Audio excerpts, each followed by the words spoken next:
Napansin ninyo kung gaano kabilis nila mabanggit ang mga pangalan ng mga Duterte allies when it comes to corruption o budget? 5 flood control projects sa Davao del Sur ang napunta sa Alfrego Builders and Supply ayon sa listahan mismo ni PBBM.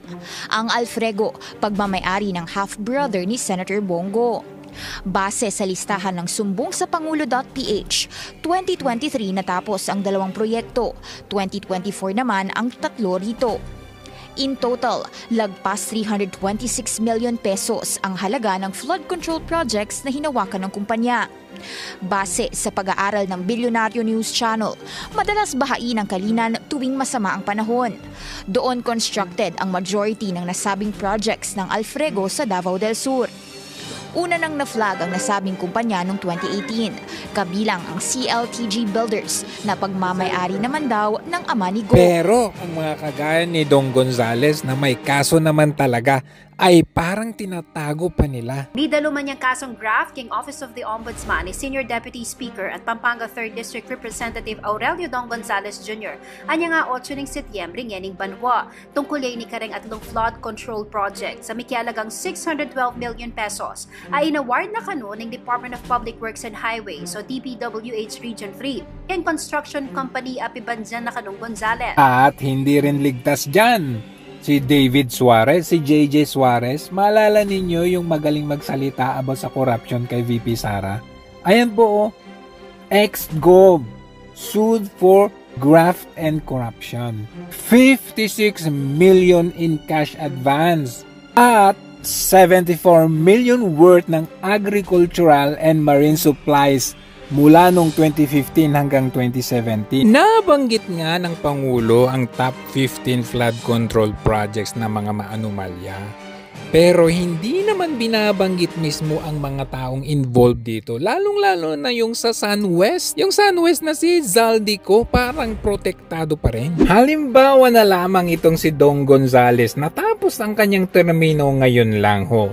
Pero hindi man siya accountable doon sa kanyang kaso. Connected doon sa flood control projects na sila ang may-ari ng construction company. 600 million worth na projects. Senior Deputy Speaker pa siya during that time. Pero wala man lang accountability. Never a mention ng kanyang pangalan ng mga media at kung sino pa dyan para hold accountability dito sa taong ito. Tapos na ang termino pero walang banggit. Pero ang mga simpleng bagay, kagaya na lamang ng under investigation pa o yung hindi pa sila sigurado, pinangangalanan na. Timoy ng tila marijuana sa loob mismo ng gusali ng Senado? Yan ang nireport sa Senate Sergeant at Arms. Tangi umanong nasa area ay si Nadia Montenegro. Ang dating aktres na si Nadia Montenegro ay staff ngayon ni Senador Robin Padilla. Nang tanungin ni Patelo si Montenegro, itinanggi niyang nanigarilyo siya sa loob ng ladies room o gumamit ng marijuana. Pero sinabi nitong meron siyang vape sa kanyang bag.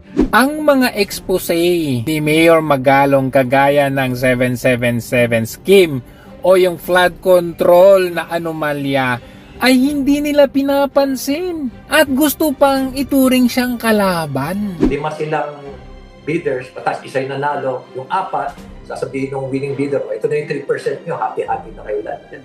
Ginagalan po natin ang pananaw ni Mayor Magalong, pero mas maganda po sana kung magsasalita po siya ay nandiyan na, nakahain na po ang mga ebidensya. Ganda, papadala na lang namin doon sa opisina na lang niya yung mga hawak namin dokumento. I-consolidate na lang namin kung ganun pala.